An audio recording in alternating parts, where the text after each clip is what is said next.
ಮುಂದೆ ಆಗುವ ಷಷ್ಠಬ್ದಿ ಮಹೋತ್ಸವದ ಅಂಗವಾಗಿ ಏನೇ ಒಂದು ಕಾರ್ಯಕ್ರಮ ಆಗಬೇಕಾದರೆ ದೇವರ ಆರಾಧನೆ ಮುಖ್ಯ. ಮನೆಯಲ್ಲಿ ಮುಂಜಿ ಆದರೆ ದೇವರ ಸಮಾರಾಧನೆ ಮಾಡ್ತೇವೆ, ಮನೆಯಲ್ಲಿ ಮದುವೆ ಆದರೆ ದೇವರ ಸಮಾರಾಧನೆ ಮಾಡ್ತೇವೆ, ಮನೆಯಲ್ಲಿ ಷಷ್ಠಬ್ದಿ ಮಹೋತ್ಸವ ಆದರೆ ದೇವರ ಆರಾಧನೆ ಮಾಡ್ತೇವೆ. ಎಲ್ಲದಕ್ಕೂ ಮುಖ್ಯವಾದದ್ದು ಯಾವುದು ಅಂದರೆ ಅದು ದೇವರ ಆರಾಧನೆ. ದೇವರ ಆರಾಧನೆ ಇಲ್ಲದೆ ನಾವು ಯಾವ ಕರ್ಮವನ್ನು ಮಾಡಬಾರ್ದು. ಯಾಕಂದರೆ ನಮಗಿವತ್ತು ಎಲ್ಲ ಕೊಟ್ಟಿದ್ದು ದೇವರೇ. ಇವತ್ತಿಗೆ ನಾನು ಇಲ್ಲಿ ಬರ್ತಾ ಇದ್ದೇನೆ ಅಂದರೆ, ನಾವೆಲ್ಲ ಸೇರ್ತಾ ಇದ್ದೇವೆ ಅಂದರೆ ಅದಕ್ಕೆ ದೇವರೇ ಕಾರಣ. ಒಂದು ವೇಳೆ ದೇವರು ನಮಗೆ ದೇಹನೇ ಕೊಟ್ಟಿದ್ದಿಲ್ಲ ಅಂತಾಗಿದ್ದರೆ ನಾವು ಎಲ್ಲಿ ಬರೋದೆಲ್ಲಿ, ಕೂಡೋದೆಲ್ಲಿ, ಮಾಡೋದೆಲ್ಲಿ? ದೇವರು ಎಷ್ಟು ಅನುಗ್ರಹ ಮಾಡಿದ್ದಾನೆ ಅಂದರೆ ನಮಗಿಷ್ಟು ದೇವರ ಅತ್ಯದ್ಭುತವಾದ ಮಹಿಮಾ, ಅತ್ಯದ್ಭುತವಾದ ಶಕ್ತಿ ಪುರಾಣಗಳಿಂದ ತಿಳ್ಕೊಳ್ಳೋದು ಬೇಡ, ವೇದಗಳಿಂದ ತಿಳ್ಕೊಳ್ಳೋದು ಬೇಡ. ನಮ್ಮ ಕೊಟ್ಟ ದೇಹವನ್ನು ನೋಡಿದ ಅರ್ಥ ಆಗುತ್ತೆ ಎಂತಹ ಶಕ್ತಿ ಪರಮಾತ್ಮನದ್ದು ಅಂತ. ಕಣ್ಣು ಹೋದರೆ ನಮ್ಮ ಹುಬ್ಬಳ್ಳಿಯಲ್ಲಿ ಕೊಡ್ತಾರೆ, ಎಂ ಜೋಶಿ ಕೊಡ್ತಾರೆ. ಕಿವಿ ಹೋದರೆ ಮಷಿನ್ ಕೊಡ್ತಾರೆ, ಕೈ ಹೋದರೆ ಪ್ಲಾಸ್ಟರ್ ಮಾಡ್ತಾರೆ, ಕಾಲು ಹೋದರೆ ಪ್ಲಾಸ್ಟಿಕ್ ಕಾಲು ಕೊಡ್ತಾರೆ. ಎಲ್ಲದಕ್ಕೂ ಒಂದೊಂದು ಉಪಾಯ ಇದೆ, ಡಾಕ್ಟರ್ ಎಲ್ಲ ಕೊಡ್ತಾರೆ. ಉಸಿರು ನಿಂತರೆ ಕೊಡ್ತಾರೆ ಡಾಕ್ಟರ್. ಉಸಿರು ಕೊಡ್ತೇನೆ ಅಂತ ಹೇಳುವಂತಹ ಇವತ್ತಿನ ಡಾಕ್ಟರ್ ಯಾರೂ ಇಲ್ಲ. ಆ ಉಸಿರೇ ಅದು ನಮ್ಮ ಪರಮಾತ್ಮ ನಡೆಸ್ತಾ ಇದೆ. ಆ ಉಸಿರೇ ಅದು ಪ್ರಾಣ, ಜಗತ್ ಪ್ರಾಣ. ಪವಮಾನ ಜಗದ ಪ್ರಾಣ. ಹೇ ಪವಮಾನ, ಮುಖ್ಯ ಪ್ರಾಣ, ನೀನು ನಿಂತುಕೊಂಡು ಉಸಿರಾಡಿಸ್ತಾ ಇದ್ದೀಯಾದ್ದರಿಂದ ಇವತ್ತು ನಡೀತಾ ಇದೆ. ಆ ಉಸಿರಿಗೂ ಉಸಿರು ಅದು ಯಾವುದು? ದೇವರು ನಾರಾಯಣ ಒಳಗಡೆ ನಿಂತ್ಕೊಂಡು, ಅದಕ್ಕೆ ಹರಿ ಸರ್ವೋತ್ತಮ, ವಾಯು ಜೀವೋತ್ತಮ. ಈ ದೇಹದಲ್ಲೇ ನಮಗೆ ಏನಂತ ಅರ್ಥ ಆಗುತ್ತೆ. ಅಂತಹ ಪರಮಾತ್ಮನ ವಿಶೇಷವಾದ ವೈಭವದ ಉತ್ಸವವನ್ನು ನಾವು ಮಾಡ್ತಾ ಇದ್ದೇವೆ. 60 ವರ್ಷ ಕಳಿತು ನಮ್ಮ ಬನ್ನಿಗೋಳವರಿಗೆ, ಶ್ರೀಯುತ ಮಧುಸೂದನ ಬನ್ನಿಗೋಳವರಿಗೆ 60 ವರ್ಷ ಕಳಿತು. ಅಂದರೆ 60 ಆಯಿತು ಅಂದರೆ ಅರಳು ಮುರುಳು ಅಂತಾರೆ ನೋಡಿ. 60 ಅಂದರೆ ಅರಳು ಮುರುಳು ಅಂತ. ಯಾವುದ್ರ ಬಗ್ಗೆ? ಇನ್ನು ಆಫೀಸುಗಳ ಬಗ್ಗೆ ಎಲ್ಲ ಅರಳು ಮುರುಳು ಆಯ್ತು ಅವ್ರಿಗೆ. ಇನ್ನು ಏನಿದ್ರು ಸರಳವಾಗಿ ಏನಿದ್ರು ಬುದ್ಧಿ ಎಲ್ಲಿ ಅಂತಂದರೆ ಅದು ದೇವರ ಬಗ್ಗೆನೇ. ಅದಕ್ಕೆ 60 ಅಂತ ಕರೀತಾರೆ, ಷಷ್ಠಬ್ದಿ ಅಂತ ಕರೆಯೋದೆ. ಅವರು ಜೀವನ ಪೂರ್ತಿ ದೇವರ ಬಗ್ಗೆ ಮಾಡ್ತಾ ಇದ್ದ. ಇಷ್ಟು ದಿವಸ ಲೌಕಿಕ ವಿತ್ ಧಾರ್ಮಿಕ ಇತ್ತು.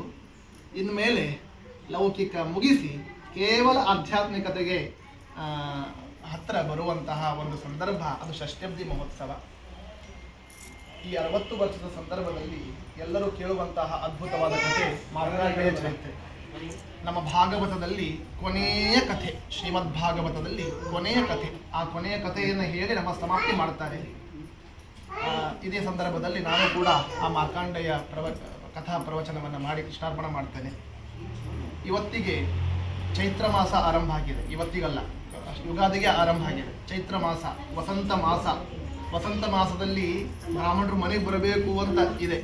ಆ ಥರದ್ದು ಇಷ್ಟೆಲ್ಲ ಬ್ರಾಹ್ಮಣರು ಸೇರ್ತಾ ಇದ್ದಾರೆ ಅಂದರೆ ನಮ್ಮ ಬನ್ನಿಗೋಳವರ ವಿಶೇಷವಾದ ಪುಣ್ಯ.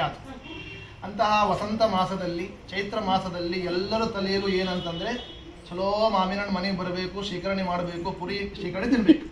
ಇದೆ ಹಣ್ಣು. ಆ ಹಬ್ಬ ಆರಂಭ ಆಯಿತು ಅಂದರೆ, ವಸಂತ ಮಾಸ ಆರಂಭ ಆಯಿತು ಅಂದರೆ ಶೇಖರಣೆ ಬರುತ್ತದೆ ಮನೆಗೆ. ಶೇಖರಣೆ ಮಾಡ್ಕೊಳ್ಳೋದು, ತಿನ್ನೋದು ಅಂತ. ಹೇಗೆ ಆ ಹಣ್ಣುಗಳ ಮೇಲೆ ನಮಗೆ ಎಷ್ಟು ಪ್ರೀತಿನೋ, ಆ ಮಾವಿನ ಹಣ್ಣಿನ ಮೇಲೆ ಎಷ್ಟು ಪ್ರೀತಿನೋ, ಮನೆಯಲ್ಲಿ ಸಿಕ್ಕಾಪಟ್ಟೆ ಬಾಳೆಹಣ್ಣು ಇರ್ತವೆ, ಚಿಕ್ಕೊಂಡು ಬಿರ್ತವೆ, ಯಾರು ನೋಡೋದಿಲ್ಲ ಅದನ್ನು. ಮಾವಿನ ಹಣ್ಣು ಯಾವಾಗ ಬರ್ತಾರೆ ಅಂತ ಕಾಯ್ತಾ ಇರ್ತಾರೆ, ಮಾವಿನ ಹಣ್ಣು ಯಾವಾಗ ಬರುತ್ತೆ ಅಂತ ಕಾಯ್ತಾ ಇರ್ತಾರೆ. ಅಷ್ಟು ಅದರ ಮೇಲೆ ಪ್ರೀತಿ, ಆ ಮಾವಿನ ಹಣ್ಣಿನ ಮೇಲೆ ಅಷ್ಟು ಪ್ರೀತಿ. ಹೇಗೋ, ಯಾಕೆ? ಹಣ್ಣುಗಳ ರಾಜ ಅದು ಯಾವುದದು? Fruits king. ಅದ್ರ ಮೇಲೆ ಎಷ್ಟು ಪ್ರೀತಿ ಅದನೋ ಹಾಗೆ ನಮ್ಮ ಪುರಾಣಗಳ ರಾಜ ಶ್ರೀಮದ್ ಭಾಗವತ. ಪುರಾಣಗಳ ರಾಜ, ಪುರಾಣಸ್ ಕಿಂಗ್ ಅದು ಶ್ರೀಮದ್ ಭಾಗವತ. ನಿಗಮ ಕಲ್ಪತರೋಹೋ ಗಳಿತಂ ಫಲಂ ಶುಕ ಮುಖಾತ್ ಅಮೃತದ್ರವ ಸಂಯುತಂ ಪಿಬತ ಭಾಗವತಂ ರಸಂ ಆಲಯಂ ಮುಹುರಹೋ ರಸಿಕಾ ಭುವೆ ಭಾವುಕಾಹ. ಭಾಗವತನೇ ಹೇಳ್ತದೆ, ಇದು ಏನಿದು ಹಣ್ಣಲ್ಲ. ಭಾಗವತ ಎನ್ನೋದು ಹಣ್ಣಿನ ರಸಾಯನ ಇದ್ದಂಗೆ. ಅದು ಭಾಗವತ ಅಂದರೆ ಹಣ್ಣಿನ ರಸಾಯನ. ಮಾರ್ಕೆಟಿಗೆ ಹೋಗೋದು ಬೇಡ, ಹಣ್ಣು ತರೋದು ಬೇಡ, ಏನೋ ಹಿಂಡೋದು ಬೇಡ. ರೆಡಿಮೇಡ್ ಜ್ಯೂಸ್ ಶ್ರೀಮದ್ ಭಾಗವತ.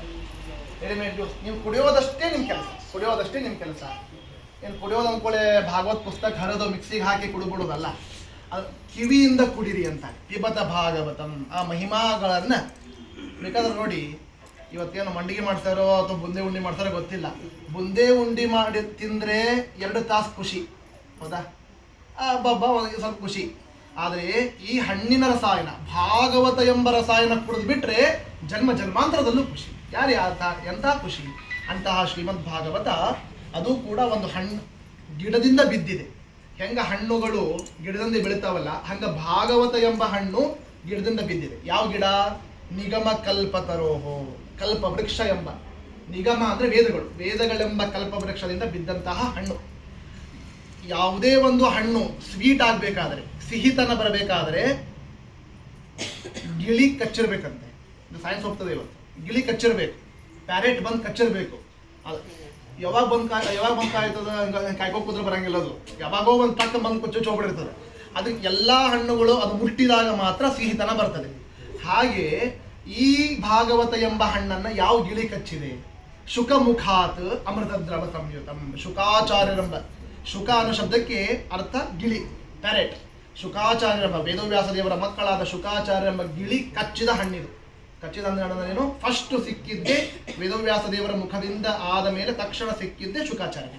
ಅಂತಹ ಶುಕಾಚಾರ್ಯರಿಂದ ಬಂದಂತಹ ಈ ಭಾಗವತ ಎಂಬ ಹಣ್ಣನ್ನ ನೀವೆಲ್ಲರೂ ಕುಡಿಯಿರಿ, ನೀವೆಲ್ಲರೂ ಪಾನ ಮಾಡ್ರಿ, ಅದನ್ನು ಕೇಳ್ರಿ ಎಂಬುದಾಗಿ ಭಾಗವತನೇ ಹೇಳುತ್ತದೆ. ಅಂತಹ ಭಾಗವತದಲ್ಲಿ ಸೃಷ್ಟ್ಯಾದಿ ಕ್ರಮಗಳನ್ನು, ಭಗವಂತನ ಅವತಾರದ ಕಥೆಗಳನ್ನು, ಅನೇಕ ಅವತಾರಗಳು ತೃತೀಯ ಸ್ಕಂದದಲ್ಲಿ, ಚತುರ್ಥ ಸ್ಕಂದದಲ್ಲಿ ಏನಂದ ದಕ್ಷ ಪ್ರಜಾಪತಿಯ ಕಥೆ, ಎಲ್ಲ ಕಥೆಗಳನ್ನು ನಿರೂಪಣೆ ಮಾಡ್ತಾ, ಸಪ್ತಮ ಸ್ಕಂದದಲ್ಲಿ ನರಸಿಂಹದೇವರ ಅವತಾರದ ಕಥೆಯನ್ನು ಮಾಡ್ತಾ, ಅಷ್ಟಮ ಸ್ಕಂದದಲ್ಲಿ ಗಜೇಂದ್ರ ಮೋಕ್ಷ, ವಾಮನಾವತಾರ, ಕ್ಷೀರ ಸಮುದ್ರ ಮಥನ ಎಲ್ಲ ವರ್ಣನೆ ಮಾಡ್ತಾ, ನವಮ ಸ್ಕಂದದಲ್ಲಿ ರಾಮಾವತಾರದ ಬಗ್ಗೆ ಚಿಂತನೆ ಮಾಡಿ, ದಶಮಸ್ಕಂದದಲ್ಲಿ ಶ್ರೀಕೃಷ್ಣ ಪರಮಾತ್ಮನ ಅದ್ಭುತವಾದ ಕಥೆಗಳನ್ನು ನಿರೂಪಣೆ ಮಾಡಿ, ದಶಮಸ್ಕಂದ ಭಾಗವತ ಆರಂಭ ಆದರೆ ಯಾರು ಬರೋದಿಲ್ಲ. ದಶಮಸ್ಕಂದ ಯಾವಾಗ ಆರಂಭ ಆಗ್ತದೆ ಕೇಳ್ತಾರೆ. ಎಲ್ಲರಿಗೂ ಇಷ್ಟ ದಶಮಸ್ಕಂದ. ಯಾಕೆ? ಪುಟ್ಟ ಕೃಷ್ಣನ ಕಥೆಗಳು ಅದ್ಭುತವಾಗಿ